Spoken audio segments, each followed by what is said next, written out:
Bonsoir, mesdames, messieurs. Je vais analyser la possibilité que nous avons en tant qu'afro-descendants pour sortir d'une situation préjudiciable pour nous, mais également, je pense, pour toute l'humanité. Alors, cette question des outils du juriste revient tout d'abord à analyser le droit français, puis le droit international, pour savoir si nous, les afro-descendants, nous pouvons disposer d'outils adéquats à une gestion des conséquences de l'esclavage. Pour répondre à cette interrogation, il est nécessaire, avant même d'examiner les conséquences de l'esclavage, de faire le point sur ce qu'a été et sur ce qu'est encore le système esclavagiste. En effet, les conséquences de l'esclavage doivent être examinées à la lumière de ce qu'il a été au plan juridique, de ce qu'a été au plan juridique le système esclavagiste, puis de la manière dont les États européens, et nous nous occuperons ici plus particulièrement de la France, qui est la puissance esclavagiste de la Martinique, de la France, y ont mis un terme. La France a-t-elle, oui ou non, aboli l'esclavage? Nous allons y répondre. Alors, voyons ce système esclavagiste français, qui est un modèle que je qualifie d'opportuniste, de domination, toujours en vigueur. Je vais m'en expliquer. Quand on examine ce système de domination, on se rend compte que dès le départ, il y a eu des textes, les fameux codes noirs, les fameux textes qui ont constitué les codes noirs, puis une série de textes postérieurs qui ont continué de manière insidieuse le système esclavagiste. Il est important quand même de faire un petit rappel sur le code noir, parce que c'est ce code noir dont on a parlé ce matin qui a réglementé pendant 3 siècles et demi les conditions d'existence des esclaves noirs sur les plantations des colons. Pour permettre au système colonial français d'être le plus profitable possible, et permettre aussi la défense des intérêts des Blancs créoles, le législateur français a imaginé une réglementation de la servitude qui devait lui assurer jusqu'à nos jours la pérennisation de sa domination sur les afro-descendants, et je crois qu'on l'a vu tout à l'heure dans l'exposé de Mme Destival. C'est ainsi que la puissance coloniale française a eu recours à des fictions juridiques. Ces fictions juridiques ont visé à enfermer l'esclave dans des catégories artificielles et arbitraires qui vont lui permettre de mettre en œuvre le processus de domination durable. Alors, la première fiction est l'esclave meuble.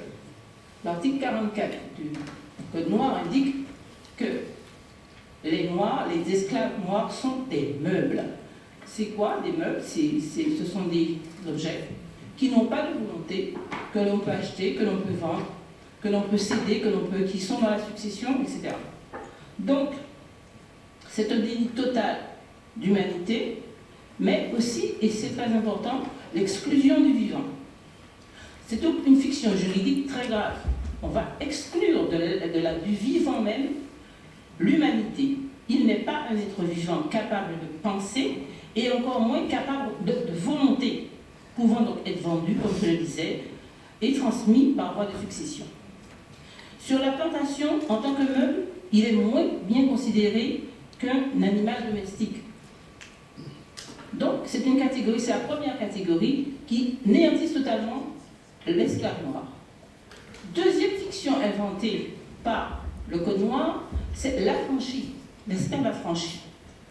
L'esclave affranchi, c'est celui dont on enlève les chaînes, on le libère donc de la qualité de meuble, mais on l'assimile, et c'est également l'article du Code noir qui le dit. Le Code noir prévoit qu'il doit respect à son maître et qu'il a l'obligation, comme le disait tout à l'heure l'interprète de notre capacité, de s'assimiler totalement au mode de vie de son maître, son ancien maître.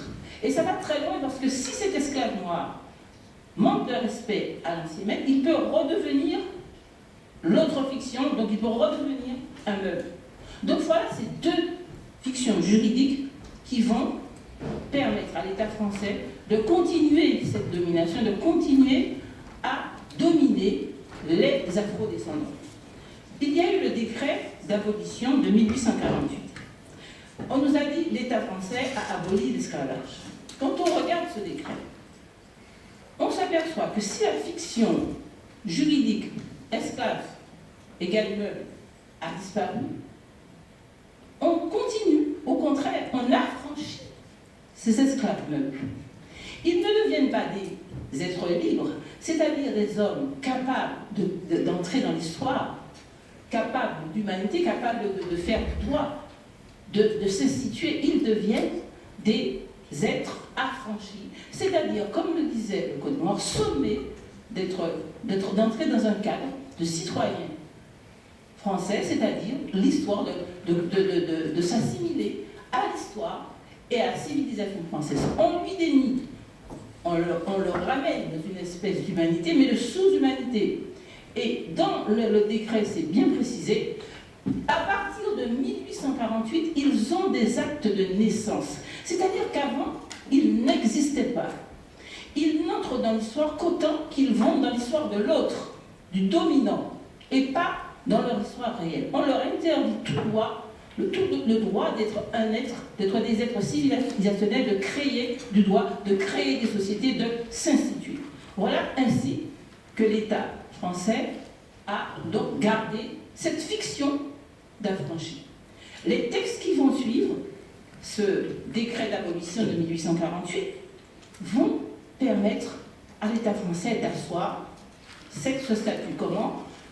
Une série de textes vont tendre à assimiler, même à la demande des Colombiens, à assimiler le Martiniquais, le Guadeloupéen, toutes ces dernières colonies, françaises, à la France. Le seul droit qui est applicable, c'est le droit français. La seule histoire qui va être, comme on le disait, c'est l'histoire de la France. On apprend aux enfants à ces meubles d'hier, on leur dit maintenant vous êtes nés, on vous apprend l'histoire des Gaulois, etc., etc. Voilà la démarche de l'État français. Et de manière la plus extraordinaire encore, je crois que c'est la compétition, l'aboutissement de ce système, eh bien en 1946, ces anciennes colonies, dont la Martinique, passent de soi-disant un statut de colonie au statut de département. Et cette loi est appelée comment? Loi d'assimilation. C'est la consécration de ce qu'on nous nie totalement en tant qu'être producteur de droit, en tant qu'être producteur de civilisation. On assimile. C'est une politique d'assimilation qui est mise en place et qui nous est appliquée à ce jour.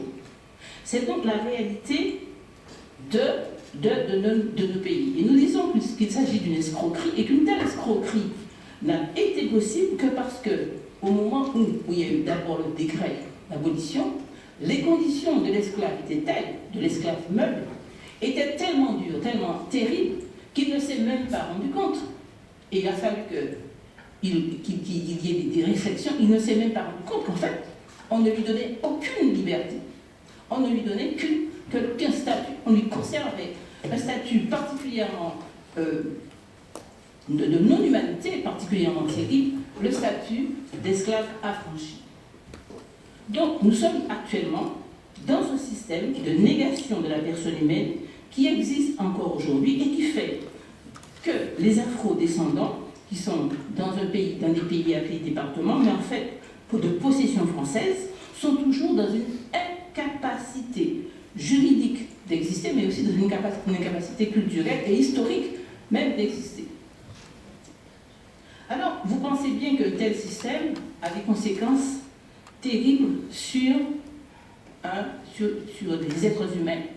Parce qu'en fait, il s'agit d'un déni d'humanité. On ne nous permet pas d'accéder à ce que tout groupe social est en mesure de faire, à la création de droits, à la liberté de nous instituer, de vivre notre humanité, de vivre notre histoire. C'est ce qui s'applique actuellement dans nos pays. Donc, nous sommes en présence d'une idéologie qui a tendance à nous nier en tant qu'être civilisationnel.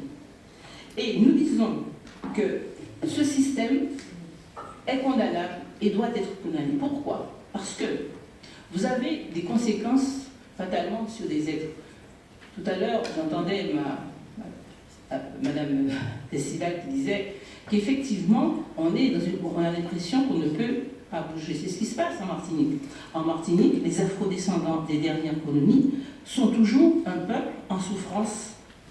Car un peuple qui ne peut pas s'épanouir, qui est dans le déni de produire, dans le déni d'humanité, à qui on ne donne pas la possibilité d'agir, d'appréhender l'espace culturel, d'appréhender même son espace géographique, d'appréhender même la possibilité de se projeter dans l'avenir, est un peuple en souffrance. Ce sont des populations en souffrance et les conséquences sont évidentes. Et nous disons que la première chose que l'on constate dans nos sociétés, c'est que nous sommes des sociétés schizophrènes. Sans connaître plus que cela les maladies mentales, mais nous avons en Martinique le record, en Martinique je dis bien le record des malades mentaux. Et pourquoi donc ce record des malades mentaux? Parce que nous avons des êtres humains qui se rendent bien compte qu'ils vivent quelque chose qui n'est pas en adéquation avec ce qu'ils sont.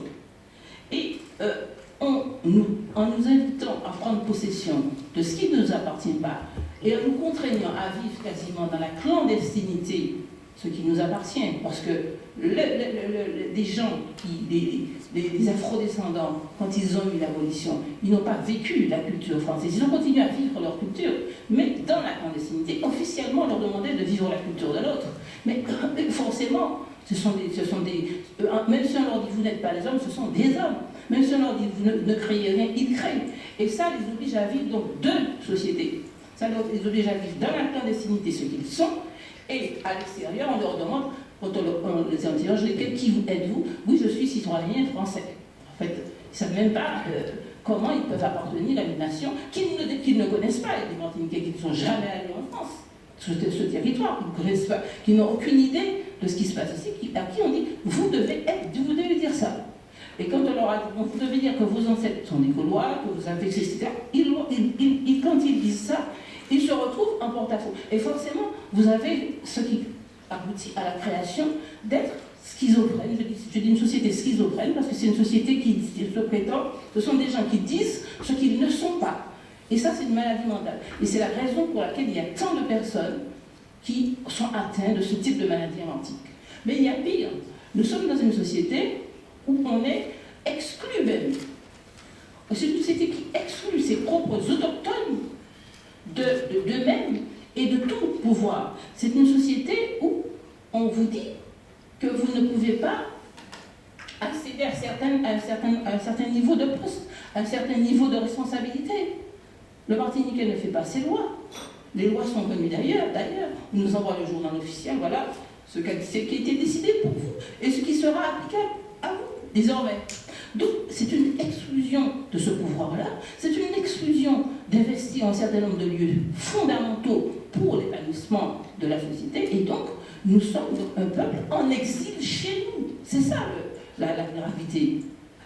Et quasiment en exil, comme si nous occupions un lieu sur lequel nous n'avons aucune... Et c'est très grave. Je vais vous donner un exemple, j'espère que je ne serai pas trop longue. Je suis en train de négocier avec un client à moi qui est construit sur le littoral. Et moi, je négocie avec qui? Le préfet, qui est un Français, européen, et avec les membres de l'ONF, qui sont tous européens. Je me retrouve avec un afrodescendant, avocat afrodescendant, et on négocie.